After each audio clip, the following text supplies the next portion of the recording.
Kumusta po mga dude sa lahat po ng mga Leo? Sana ayos lang po kayo mga dude. Sa lahat po ng mga Leo, ang napaka-powerful na mensahe sa inyo ngayon pong August 2025 ay blessings overflow. Yan po. Overload, overflow. Yan po mga dude. Ang vibrational energy ng reading po ninyo ay overflowing abundance. Okay, mga dude, yan po ang gustong iparating sa inyo na mensahe, divine message mula po sa inyo pong mga angelic team, sa mga ancestors, sa divine universe. Yan po mga dude, sa lahat po ng mga Leo, blessings overflow. 'Di ba? Tama-tama, Empress. Yan po. Ang Empress, ito po mga dude, harvest season yun na po. Ngayong August, harvest season. Be happy with the results of your actions. Ito na po, nandito na lahat ng napakagandang resulta ng lahat ng mga pinaghirapan mo, lahat ng mga naging desisyon mo, lalo na po nito pong nakaraang 3 linggo, 3 buwan. Ang Empress po ay abundance, happiness, development, fertility, success. Yan po mga dude. Overflowing abundance, blessings overflow. Yan po ang main theme ng reading po ninyo.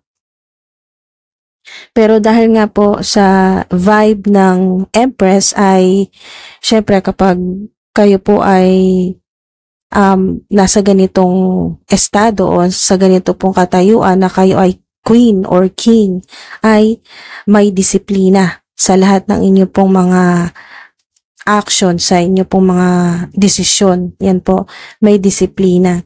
So, ang mensahe po sa inyo o divine message ay blessings overflow, overflowing abundance, mga dude, pero may disiplina sa paggastos. Yun po yung reminder po sa inyo ng mga angelic team po ninyo. Blessings overflow pero wag magastos. Yan po, wag masyadong magastos.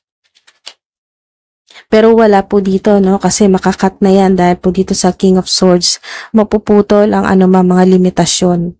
Okay? Yung limiting beliefs, yung pong paniniwala na pag nagkaroon ka ng blessing ay magkakaroon din ng problema. Alisin nyo na po yan. At ito po ay makakatulong sa inyo yung ganito pong energy ng King of Swords na lahat ng mga gagawin po ninyo ay pag-iisipan nyo munang mabuti at titingnan po ninyo sa iba't ibang anggulo o magkakaroon ka ng mga bagong perspective sa buhay. Lalo na po sa mga desisyon ninyo na may kinalaman sa inyong trabaho, career, profesyon.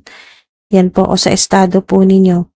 Ang swords ay protection, clarity. Yan po, magkakaroon ka ng malinaw na kaisipan, ng wisdom para makapagdesisyon ng maayos at maging maganda ang resulta at matutuwa ka. Ayan o, be happy with the results of your actions.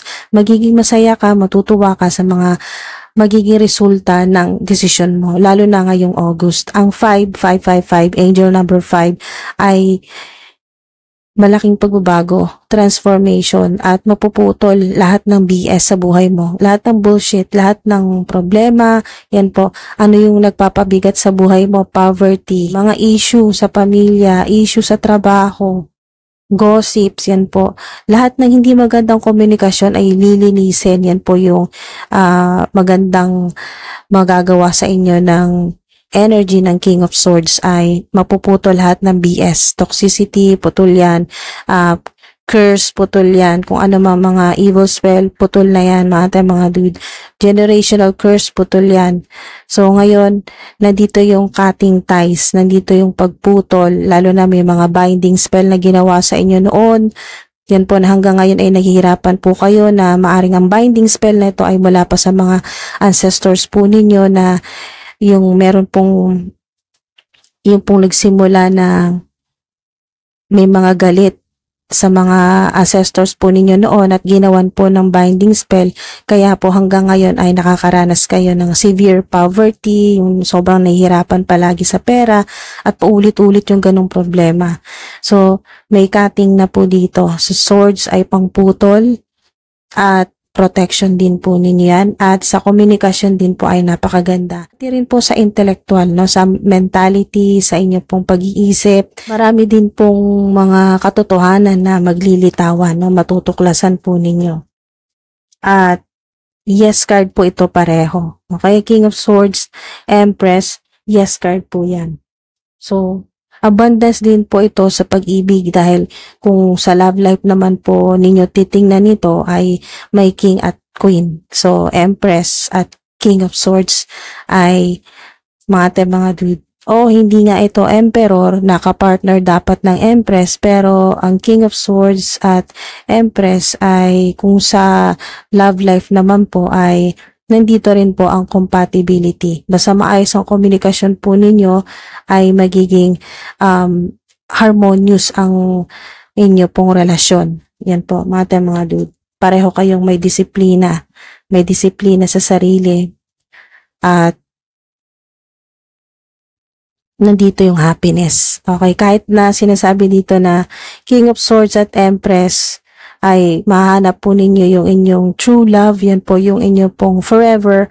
Maaring hindi man kayo magkasundo sa lahat ng bagay, o mas marami yung talagang hindi kayo compatible, pero nandito pa rin yung happiness na siya pa rin yung mga dude. At the end of the day, wala pa rin hihigit sa kumbaga sa pagmamahal, unconditional love ninyo sa isa't isa, happiness na nararamdaman po ninyo pag magkasama po kayo.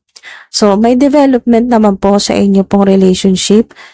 Mas maiintindihan po ninyo ang isa't isa, lalo na kung maayos po lalo na po kung kayo po ay nag-uusap at yun nga po yung nagsasabi ng tapat, yung nagsasama ng tapat, yung talagang mas masaya kayo pag totoo kayo sa sarili po ninyo, or totoo yung mga dude, yung pong maging totoo kayo sa isa't isa. Truth, yan po, pagiging truthful. At meron kayong Chariot dito, meron din kayong Star, Ace of Pentacles. So kitang-kita dito na ito na yon, yung overflow, mga dude, dahil ito din po ay wish fulfillment. Ito po yung nandito po sa Star, yung healing, yung recognition. Kung kayo naman po ay public influencer, isang confirmation din po ito ng talagang mag-overflow, o may sinasabi dito na mga dude, ang combination nito, Chariot, Ace of Pentacles, Star, at ito po, Empress, ay meron sinasabi dito na mensahe sa inyo ng mga angelic team po ninyo na yung bank account po ninyo ay overflowing. Yan po, yung hindi na kayo masisimutan, overflowing na ang pera. Yan po, maganda ang daloy, maganda ang daloy, ang pasok ng pera. Yan po, Ace of Pentacles, confirmation po yan, success yan. Travel, nandito rin po sa Chariot, pero puro success cards po ito, mga dude. At money frequency 888, yan po, winning season, harvest season, new beginnings po ninyo. Wow, mga bagong opportunity na pagkakaperahan talaga ng malaki. Ace of Pentacles, ito na yung tamang oras na actionan mo na yung mga ideas mo, dahil ayan ang magdadala sa'yo sa victory, sa success. Yan po. Ito yung matagal mo na minamanifest o hinihiling sa Divine Universe. All your dreams are coming true. Kung naniniwala ka, yan po, all your dreams are coming true. Confirmation po yan, mga dude. Alright? So, ang ganda ng mga dude. Ito na yung confirmation na talagang overflowing abundance, o yung mga blessings po ninyo ay talagang apaw-apaw. Yan po, overflow. Blessings overflow. Pero, yun po yung babala po sa inyo, huwag masyadong magastos. Pero yung sinasabing huwag masyadong magastos ay hindi po yan limitasyon. Yan po ay disiplina po ninyo sa sarili po ninyo kung paano po humawak ng pera, paano po gumastos. Ang napakalaking potential dito ay talagang magkakaroon kayo ng sobra-sobra ngayong August. Yan po. Napakaganda po ng spread po ninyo. Winning season, harvest season yun na po ngayong August, pero may disiplina. Yung mga blessings po ninyo na sinasabi dito na overflow ay hindi lang po ito sa pera, pero unang-una na po pera kasi may Ace of Pentacles kayo. Sa inyo pong career, sa trabaho po ninyo yan, mga dude, yung mga nagpaplano or nangangarap na makapagtrabaho sa ibang bansa or tumira sa ibang bansa, nandito po yan sa Chariot. Victory, success din po yan at travel. Yan po. Direction, mas magandang direction. Dadalhin ka ng mga angelic team mo ng Divine Universe sa mas magandang direction kung saan po ay magkakaroon ka ng growth at expansion sa buhay mo, sa career. Pwedeng dun mo rin makilala ang king or queen ng buhay mo. Yan po mga dude. Ask for help from others. Ngayong August, kung nangangailangan ka ng tulong, meron talagang mga tutulong sa'yo. Hindi ka mawawalan. Mga dude. Hindi ka mahihirapan dahil meron talaga mga tutulong sa'yo. Sinasabi dito ay nandito na ang mga destiny helpers mo na kung may kailangan ka, anumang problema mo, may tutulong at tutulong sa'yo. Success. O, diba? Para-pareho sila ng mensahe sa'yo, success. Confirmation po yan sa blessings overflow. Talagang magtatagumpay ka. Ano man po yung minamanifest, hinihiling mo, pinagdarasal mo, o navi-visualize mo, yan po, look for a sign. Maaring naghihintay ka o naghahanap ka ng sign. Maaring dito mo na rin makita ang sign, mga dude. Signs, symbols, synchronicities. There's something better. Talaga, meron talagang ibibigay sa yung mas maganda ang Divine Universe. There's something better. Yan, confirmation yan mga dude. Pero wag masyadong magastos. Or sinasabi dito na hindi mo naman masyadong higpitan ang pera. Gagastusin mo pa rin ito pero maging matalino sa paggastos. Yan po mga dude. Focus on your home life. Yan po mga dude. Lalo na yung pagkakagastosan po ninyo. Lalo na pag dumating po itong sobra-sobrang biyaya sa inyo. Focus on your home life. Yan po yung advice. Yan po yung advice sa inyo. Focus on your home life.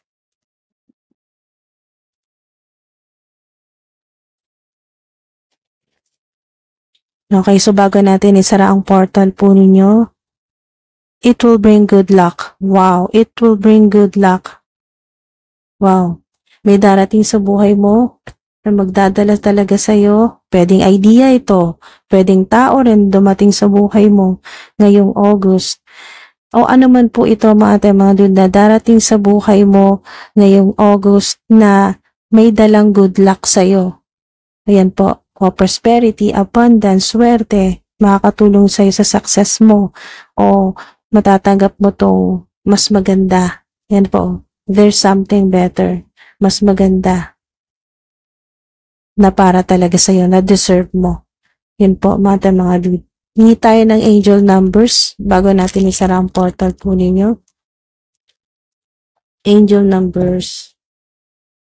Okay, so meron kayo ditong 7, 777, 17, 10, 12, 15, 2, 18, 5, 13, at number 1, angel number 1. Diba, nandito rin yung iba. 1, ito 1 at 3, 13, 1 at 5, 15, 1 at 7, 17, meron ding 18, 1 at 8, 18. Okay, so synchronized talaga yung mga angel numbers ninyo, mga dude, 777. Meron din pong 888. 222 din po dito po sa dice, 222, 111 or 1111. Maraming salamat po. Lalo na po sa umabot dito hanggang sa dulo. Sa suporta po ninyo, sa nag-subscribe, like, share, sa mga nagko-comment. Maraming salamat po. Hanggang sa susunod po. Ingat po mga dude. Sana may nakuha po kayo dito mga dude. Maraming salamat po. Okay mga dude, sinasara ko na po ang portal po ninyo. Walang anumang negative or evil energy na makakasunod o makakapasok at labas sa inyo pong portal. Para sa inyo lamang po. Okay mga dude. Customize para sa inyo lang at walang ibang pwedeng maka-access neto kundi kayo lang po. Alright, so maraming salamat po. Close na po ang portal po ninyo hanggang sa susunod po. Thank you po. Ingat po.